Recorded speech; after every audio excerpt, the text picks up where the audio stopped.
오늘 하루 정치 뉴스 알아보고 분석해보는 뉴스 인앤아웃 순서인데요. 오늘은 이고은 시사평론가 함께하겠습니다. 어서 오십시오. 네, 안녕하세요. 예, 오늘은 어떤 내용부터 우리가 얘기해보죠? 네, 윤석열 대통령의 국정 지지율이 한 주 만에 다시 30%대를 회복했다는 소식이죠. 예. 한국갤럽이 지난 18일에서 22일까지 전국 만 18세 이상 남녀 1,003명을 대상으로 조사한 결과인데요.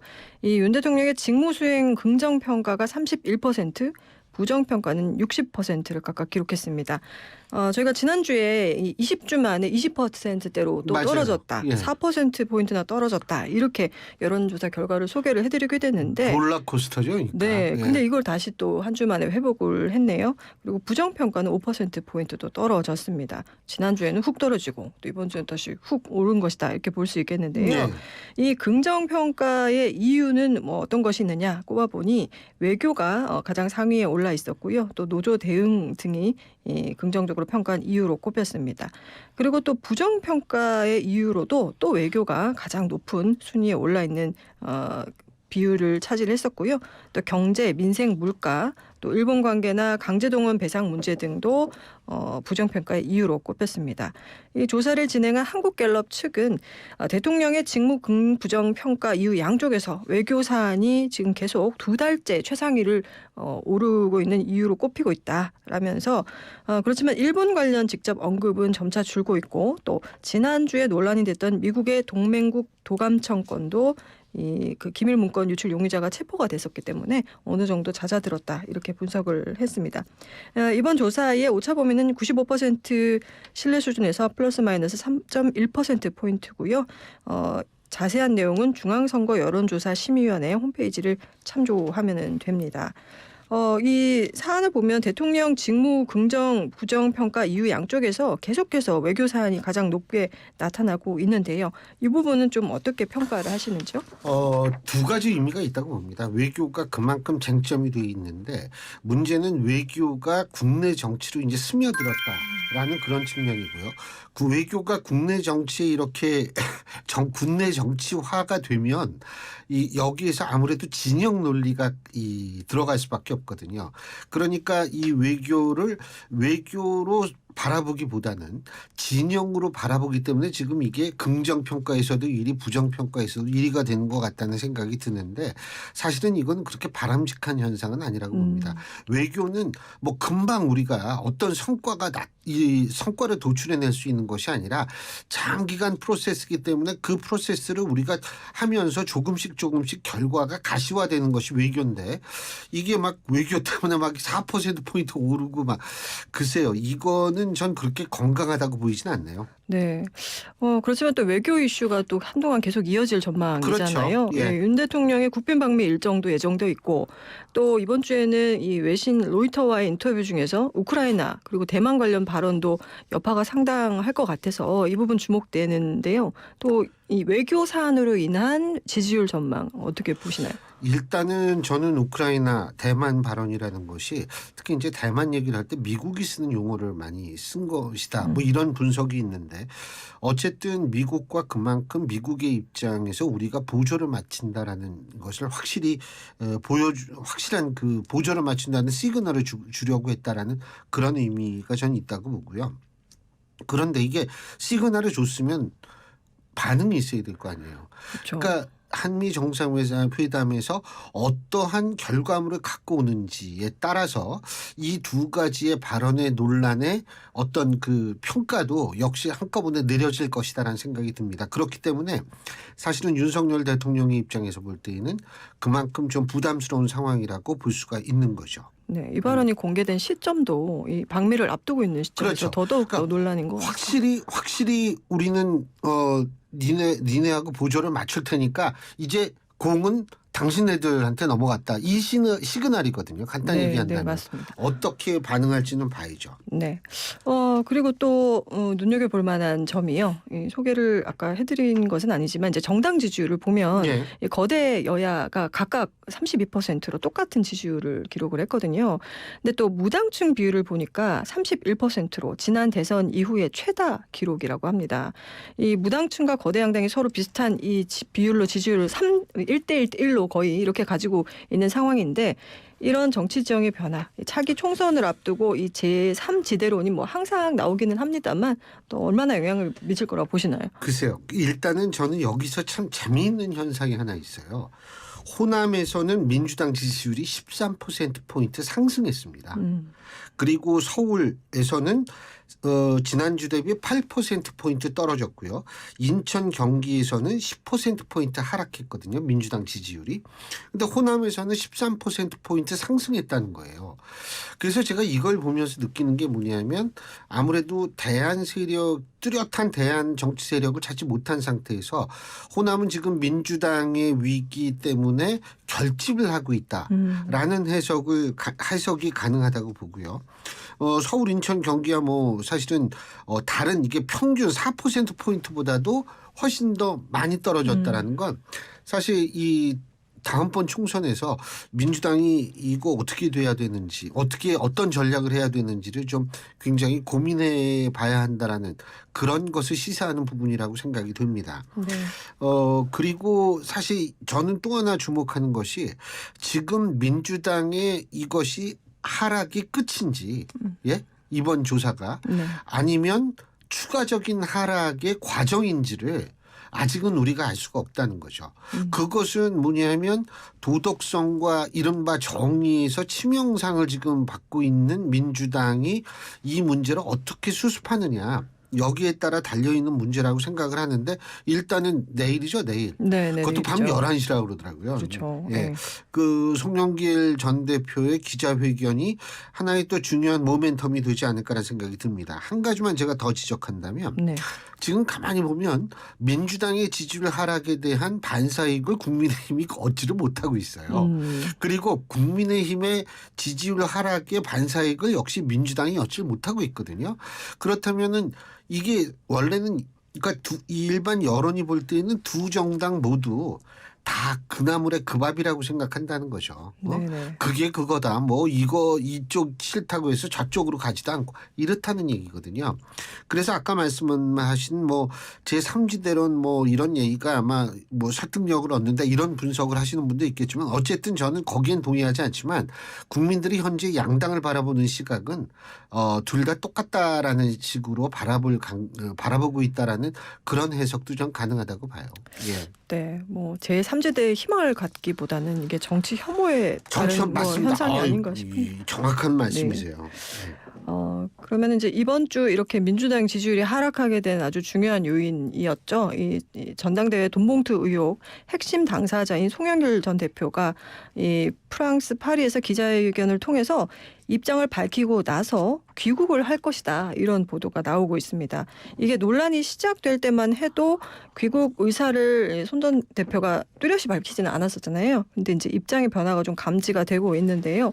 민주당의 고위 관계자 현재 송 전 대표는 굉장히 고심 중이고 기류 변화가 있는 것 같다. 또 다른 지도부 인사 입장 변화가 감지되고 있다고 들었다고 이렇게 언론과 인터뷰를 하고 있는 상황입니다. 또 다른 당 지도부의 의원은 송 전 대표가 그 당에서 귀국하라고 요구를 한 데 대해서 알겠다라고 했다고 하는데 이것이 당의 요구를 단순히 이해했다는 뜻인지 따르겠다는 뜻인지 알 수는 없지만 어쨌든 기자회견 후에 들어온다는 건 확실하다 이렇게 얘기를 했습니다.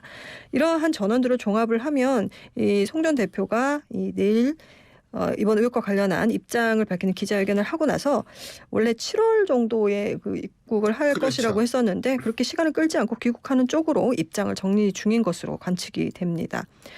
민주당은 이제 어제 오후죠. 의원총회를 갖고 송 전 대표가 이제 바로 귀국해서 사태를 해결해야 한다는데 좀 의견을 모았다고 하거든요. 그래서 이것이 송 전 대표에 대한 압박 수위를 좀 끌어올린 그런 측면이 좀 있어 보입니다. 그래도 들어오겠다라는 어떤 그런 의사가 표명이 되는 것은 본인이 돈봉투 의혹을 좀 어느 정도 돌아와서 좀 소명하고 타개할 수 있다고 판단을 한 것일까요? 그 배경은 뭐라고 생각하시나요? 저는 일단은 그 조기 귀국에서 조기가 언제인지 모르겠어요. 그러니까 예를 들면 7월에 원래 귀국하기로 했는데 내가 어떻게 일정을 좀 조절해서 한 달 내지 한 2주 정도는 빠르게 귀국을 해보도록 노력을 하겠다. 이거 조기 귀국 아닌가요 이것도? 그래서 저는 그것도 조기라는 생각이 들어요. 그리고 또 한 가지는 뭐냐면 귀국 시기도 아마 굉장히 민주당은 신경을 쓰겠지만 민주당이 더 신경을 쓰는 것은 저는 뭐냐면 내일 밤 우리 시간으로 시간으로 밤 11시에 있을 기자회견에서 송영길 전 대표가 과연 어떤 발언을 하는가. 저는 이 부분도 굉장히 좀 눈여겨볼 거라고 보거든요. 이 부분도 굉장히 신경 많이 쓰일 겁니다. 이게 사실 송영길 전 대표의 의혹 여부를 떠나서 지금 민주당에서 막 나오는 목소리를 들으면 송영길 전 대표가 상당히 좀 섭섭하게 생각할 수도 있는 부분이 있지 않을까 네네. 이런 생각이 들고, 사람이 또 섭섭하면 또 좀 뭐 안 해도 될 말을 할 수도 있는 거고, 그러니까 오히려 저는 시기는 민주당이 중요하게 생각하지만 저는 일반 여론은 내일 회견의 내용에 대해서 주목할 것이다 이런 생각이 드는데, 전 개인적으로는 뭐냐면 뭐 당장 귀국하지는 않을 확률이 높다라고 봅니다. 조기는 조기죠. 그래도 7월 한 달에 6월에 오면. 예. 네, 알겠습니다. 다음으로 이제 다시 윤 대통령 이야기로 돌아가서요. 어제는 러시아와의 신경전 이야기도 전해드렸었는데 오늘은 이제 중국 관련 소식이죠. 우선 이슈가 됐던 윤 대통령의 발언, 러시아 이야기와 마찬가지로 19일에 보도됐던 로이터 통신과의 인터뷰에서 이 대만 해협의 긴장 상황에 대해서 이런 긴장은 힘으로 현상을 바꾸려는 시도 때문에 벌어진 일이며 우리는 국제사회와 함께 힘에 의한 현상 변경에 절대 반대하는 입장이다. 이렇게 말을 했었는데요. 이 윤석열 대통령의 발언 이후에 중국의 친강 국무위원 겸 외교부 장관이 이런 강경한 메시지를 냈습니다. 대만 문제는 중국의 핵심 이익 중에 핵심이라면서 대만 문제에서 불장난을 하는 자는 반드시 불에 타 죽을 것이다 라며 그러한 아주 센 발언을 했습니다. 대만 문제와 관련해서 불장난이라는 용어를 언급한 것은 이 시진핑 국가주석도 마찬가지였는데요. 지난해 7월에 조 바이든 미국 대통령과의 통화에서, 그리고 8월에 낸시 펠로시 당시 미 하원의장의 대만 방문 등을 계기로 해서 여러 차례 썼던 이 표현인데 또다시 등장을 한 것입니다. 친강 부장은 이 최근에 중국이 규칙에 기초한 국제 질서에 도전한다. 혹은 무력이나 협박으로 대만 해협 현상을 일방적으로 바꾸려 한다. 대만 해협 평화 안정을 파괴한다는 등의 그런 괴담을 자주 듣고 있는데, 이런 발언이 최소한의 국제 상식과 역사 정의에 어긋나고 그 논리가 황당하고 그 결과도 위험할 것이다. 이렇게 또 강경하게 목소리를 냈습니다.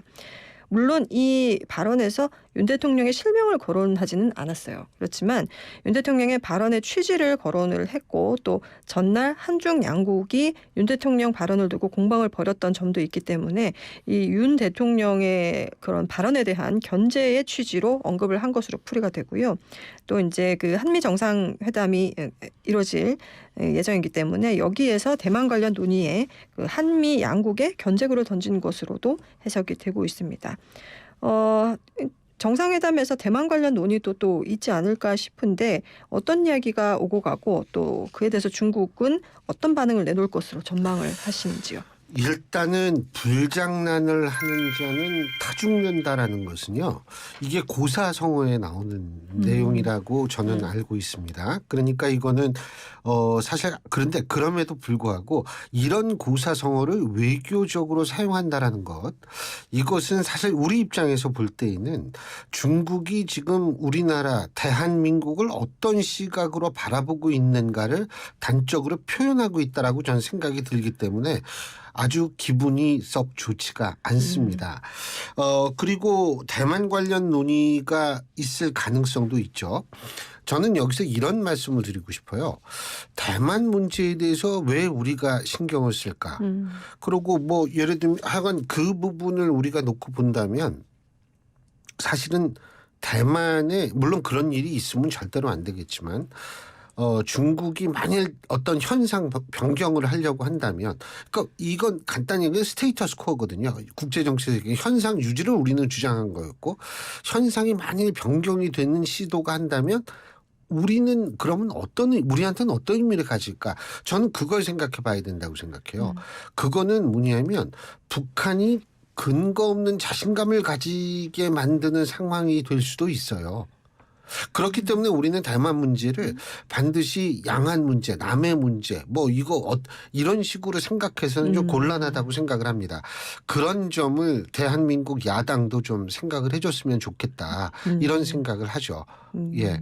네. 근데 이제 야당, 오늘 굉장히 또 강경한 목소리를 내면서 긴급 기자회견까지 열었는데요. 윤 대통령의 그 우크라이나 무기 지원 발언에 대해서 이 발언을 철회하고 국민에게 사과해야 한다, 이런 그 촉구의 목소리를 내기도 했습니다. 이 윤 대통령이 외신 인터뷰를 통해서 한 발언, 이 러시아와 뭐 중국까지 함께요. 이 발언들이 파장이 커지자 이것을 고리로 해서 정부 외교 정책에 문제를 제기하고 또 공세 수위를 높이는 모습인데요.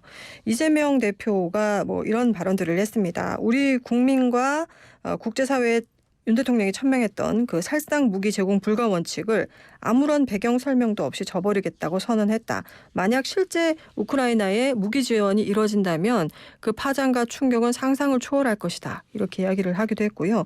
또 분쟁 지역에 무기를 지원하게 될 경우 국회의 동의를 받도록 그 관련 법 제정과 또 개정에도 착수하겠다, 이렇게 밝히기도 했습니다. 또 전쟁 지역에 이 살인을 수출하는 국가가 무슨 염치로 국제사회에 한반도 평화를 호소할 수 있겠느냐, 이렇게 강경하게 이야기를 하기도 했고요. 오전에도 박홍근 원내대표는 이제 그 최고위원회의에서 대통령의 아무 말 투척이 긁어부스럼 정도가 아니라 국격을 떨어뜨리고 국익을 훼손시키면서 국민을 불안하게 하는 자해적 외교 폭탄이 되고 있다. 한미 정상회담을 하기도 전에 대통령이 동북아 안보 위협을 고조시켜서 정작 우리에게 절실한 경제적 실리도 연기처럼 사라지지 않을지 걱정이다. 국익의 최우선을 둔 한미 정상회담 준비에 매진해라, 이렇게 촉구를 하기도 했습니다. 민주당은 이제 그 기자회견에서요. 정부가 이번 한미 정상회담에서 관철해야 할 6가지를 뭐 요구한다, 요구 사안을 제시를 하기도 했어요. 뭐 반드시 해야 할 3가지는 이번 그 도청 파문에 대한 미국의 사과와 재발 방지, 또 미국 인플레이션 감축법에 대한 해결책 마련, 분쟁 지역에 살상 무기를 지원하지 않겠다는 원칙 표명, 이런 것들을 반드시 해야 한다, 이렇게 얘기를 했고, 또 해서는 안 될 3가지로는 우크라이나 무기 지원에 대한 합의, 그리고 대만 문제에 대한 한국 개입, 퍼주기, 국익 훼손 외교, 요거는 절대로 해서는 안 된다, 이렇게 제시를 하기도 했습니다. 뭐 이러한 요구 사안들 뭐 어떻게 보시나요? 근데 거기 북한 얘기가 빠졌나요? 일단은 국민들이 제일 관심을 갖고 있는 부분은 북한 핵에 대해서 우리가 어떤 대응책, 어떤 대비책을 가질 수 있는가 하는 부분이라는 생각이 듭니다. 그리고 이재명 대표께서 얘기를 했다라고 얘기하는 전쟁 지역에 살인을 수출하는 국가가 무슨 염치로 국제사회에 한반도 평화를 요청할 수 있겠느냐라는 부분인데, 물론 이 말에 이 발언의 뜻을 모르지는 않겠습니다만, 단지 전쟁 지역에 살인을 수출하는 국가, 그렇다면은 그 전쟁 지역에서 지금 러시아의 공격에 의해서 살해당한 무수한 이 무고한 시민들과 어린이들, 이런 죽음에 대해서는 그러면 우리는 이걸 어떻게 평가를 내려야 되는지도 사실 언급했어야 된다고 저는 생각을 합니다. 그리고 한반도 평화를 요청할 수 있기 위해서 전쟁 지역에 우리가 살인을 수출한다? 아니 근데 우리가 얘기하는 평화라는 것은 과연 어떤 개념의 평화인지 저는 그것도 굉장히 궁금해지거든요. 왜냐하면 우리가 만일 북한의 위협에 더욱더 노출이 됐을 경우에 우리 역시도 사실 서방 세계에 도움을 요청할 수밖에 없는 상황이 될 수도 있어요. 그러면은 서방 세계의 국가들이 우리는 분쟁 지역에 살인을 수출할 수가 없다라고 해서 그게 그분들이 생각하는 평화인지 저는 그거를 조금 설명해 줬으면 좋겠다는 생각이 듭니다. 그리고 제가 앞서도 말씀드렸지만 대만 문제나 우크라이나 문제는 분명히 북한을 자신감을 갖게 할 수 있는 그런 상황을 초래할 수도 있는 문제라는 점을 제가 볼 때는 간과해서는 안 된다고 봅니다. 그러니까 결국은 뭐냐면 저는 그러니까 이게 민주당이 생각하는 것과 제가 생각하는 거하고 좀 많이 다른 게, 저는 이번 방미에서 가장 중요한 것은 경제, IRA는 맞아요. 근데 이 안보 분야에서 굉장히 중요한 부분인데 그 부분에 대해서 민주당은 어떻게 생각하고 있는지를 저는 한번 듣고 싶다는 생각이 들어요. 거듭 말씀드리지만 그럴 리가 없겠지만 만일 우크라이나가 진다면, 그리고 그럴 리가 없겠지만 만일 중국이 상황 변경을 추구하려고 한다면, 현상 타파로 나간다면 그것은 남의 문제가 아니라 곧바로 우리 문제가 될 수 있다는 거죠. 네, 알겠습니다. 자, 다음은 또 외교 사안입니다. 기시다 후미오 일본 총리가 오늘 태평양 전쟁 A급 전범이 합사된 야스쿠니 신사에 공물을 보냈다 이런 소식인데요. 일본 교도통신에 따르면 기시다 총리가 오늘 시작된 야스쿠니 신사의 춘계 예대제 가장 큰 제사 중에 하나인데 이 예대제를 맞아서 내각 총리 대신 기시다 후미오 명의로 마사카키라고 불리는 공물을 공납했다고 합니다. 다만 야스쿠니 신사에 직접 방문하지는 않을 계획이라고 하는데요. 이 마사카키가 신단 또는 제단에 바치는 상록수 나무의 일종이라고 하더라고요. 네. 이름이 밧주기 나무라고 하는데 이 야스쿠니 신사는 이 마사카키를 복납할 수 있는 제사를 춘계와 추계로 제한을 하고 있어서 그만큼 일반 곡물에 비해서는 좀 중요한 의미를 갖고 있다고 하고요. 기시다 총리는 이제 취임 직후인 21년 10월과 작년 4월, 8월, 10월에 각각 그렇게 공물을 복납을 하기는 했지만 직접 참배한 적은 없었다고 합니다. 그리고 이 공물을 복납한 것과 관련해서 마스노 히로카즈 일본 관방장관이 이 내각 총리 대신 기시다 후미오 명의로 공물을 복납한 것이 에 대한 그 정부의 견해를 묻는 기자의 질문이 있었다고 합니다. 여기에 대해서 이게 개인 입장에서의 복납으로 이해하고 있다. 그래서 정부의 견해를 말씀드릴 사안은 아니라고 생각한다. 이렇게 답변을 했다고 합니다. 불과 어제 전해진 소식만 해도 기시다 총리가 한국 방문을 고려하고 있다. 이런 이야기도 나왔는데 불과 하루 만에 야스쿠니 신사에 공물을 공납했습니다. 이것에 대해서는 어떻게 평가를 하시나요? 아니 일본이 여태까지 사과한 게 53차례인가 그래요. 우리한테 사과한 게. 예? 근데 그 사과는 뭐합니까? 사과하고 바로 나가지고 또 이런 짓 하면. 그리고 제가 한 가지 참 일본도 좀 씁쓸하게 보일 수밖에 없는 게 이 일본이 항상 얘기하는 게 보통 국가거든요. 그러면은 보통 국가가 되기 위해서는 이런 식으로 행동하고 보통 국가가 될 수 있느냐? 전 그건 아니라고 봅니다. 제가 거듭 얘기하지만 역사는 거기에 매몰되면 안 되지만 역사는 반드시 기억해야 합니다. 근데 과연 일본이 이 역사를 기억하는 그런 사람들이 많다면 이런 행동이 나올 수 있을지 저는 사실 이 도저히 이해가 안 돼요. 이게 본인들한테도 안 좋은 일인데 왜 이거를 이렇게 하는지 정말 이해할 수가 없습니다. 네, 그래서 우리 정부도 그 기시다 총리 등 일본 정치 지도자들이 이 야스쿠니 신사에 공물을 보내거나 또 참배를 또 하기도 하는 것에 대해서 깊은 실망과 유감을 표했습니다. 오늘 외교부 대변인 논평에서요. 일본의 과거 침략 전쟁을 미화하고 전쟁 범죄자를 합사한 야스쿠니 신사에 일본의 책임 있는 지도급 인사들이 또다시 공물을 복납하거나 참배를 되풀이한 것에 대해서 일본의 책임 있는 인사들이 역사를 직시하고 과거사에 대한 겸허한 성찰 그리고 진정한 반성을 행동으로 보여줄 걸 촉구한다. 이렇게 입장을 밝혔습니다. 정부가 지금 어떻게든 좀 일본 정부와는 좀 관계를 잘 풀어보려고 하고 있는 그런 상황인데 참 곤란할 것 같기도 해요. 이제 우리 정부 여당 이럴 때는 뭐 어떤 스탠스로 좀 취해야 할까요? 예전 정권 문재인 정권도 그렇고 아베 정권 당시에도 사실 야스쿠니 신사 참배 문제는 거의 매년 불거졌던 문제죠.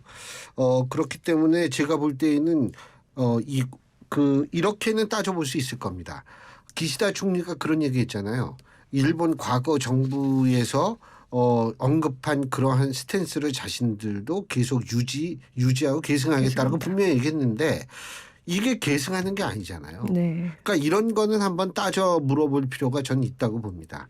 근데 그러면은 우리가 따진다고 해서 뭐 중국도 반발하고 그러거든요. 네. 근데 우리가 반발한다고 해서 일본이 그러면 자기네 자세를 바꾸느냐 그런 적은 없거든요. 하지만 그럼에도 불구하고 우리는 계속 따지는 자세 견지해야겠죠. 네, 알겠습니다. 마지막으로 한 가지 소식을 더 살펴보겠습니다. 이 전세 사기 문제 계속해서 정치권 주요 현안으로 이어지고 있는데요. 오늘 오전에 국민의힘 박대출 그리고 더불어민주당 김민석, 정의당의 김용신 이 정책위의장들이 국회에서 회동을 가졌습니다. 오는 27일 예정된 4월 임시국회 마지막 본회의에서 전세 사기 대책 관련 입법을 목표로 대책을 마련하자는데 좀 공감대를 형성하고 계속해서 논의하자 이런 이야기를 나눴다는 소식인데요. 전세 사기 피해 임차인이 거주하는 주택이 뭐 경매 혹은 공매되는 경우에 임차인에게 우선 매수권을 부여한다. 또 지방세보다 이 세입자 임차 보증금을 우선 변제해주는 방안, 뭐 이런 것들을 우선 처리하자, 이런 데는 의견이 좀 모아졌다고 합니다. 다만 이걸 법제화를 어떻게 할 것인가, 그 방법론에 대해서는 아직 결론이 안 난 상태인데, 뭐 특별법 형태로 법안을 만들지, 또 야권이 추진하는 또 공공매임 방안이 포함될지, 뭐 이런 여부들 세세한 내용까지는 정하지 못한 상황입니다. 특히 이제 정의당 김용식 전 정책위의장 같은 경우에는 당장 보증금 채권에 대한 공공 매입을 통한 공공주택으로의 입주권 보장 등 이 중요하고 시급성이 있는 대책에 아직 이견이 있다. 그 부분까지 논의가 이루어지지 못해서 사후로 남겼다라고 밝혔는데요. 뭐 몇 가지 이런 의견이 있음에도 불구하고 여야 3당이 이 조속한 입법 필요성에 대해서는 공감대를 형성했기 때문에 이 본회의에서 법안을 처리하기 위해 좀 논의를 좀 빨리 하지 않을까, 이런 전망이 있는데요. 이 여당은 특별법 제정은 검토가 가능하다, 이런 입장이지만 아까 말씀드렸던 공공 매입에 대해서는 조금 그 난색을 표하는 상황인데 이게 아무래도 좀 쟁점이 될 걸로 보이죠. 이게 그러니까 저는 이 차이가 뭐냐면 이 국가를 운영하는 정부의 입장과 그리고 야당의 입장이 다르기 때문에 지금 이렇다라고 보거든요. 근데 지금 이 문제의식은 정치권이 갖고 있기 때문에 제가 볼 때는 거기에서의 어떤 절충은 이루어질 수 있지 않을까, 이런 생각이 듭니다. 근데 이게 전세 사기가 자꾸 규모가 커지면 이 공공 매입을 통한 문제 해결도 이게 굉장히 또 부담스러워질 수밖에 없는 그렇죠. 상황이 되지 않을까, 그런 걱정은 됐는데 어쨌든 피해자 중심으로 문제를 해결해야겠죠. 오늘 말씀 여기까지 들을까요? 예. 네, 고맙습니다.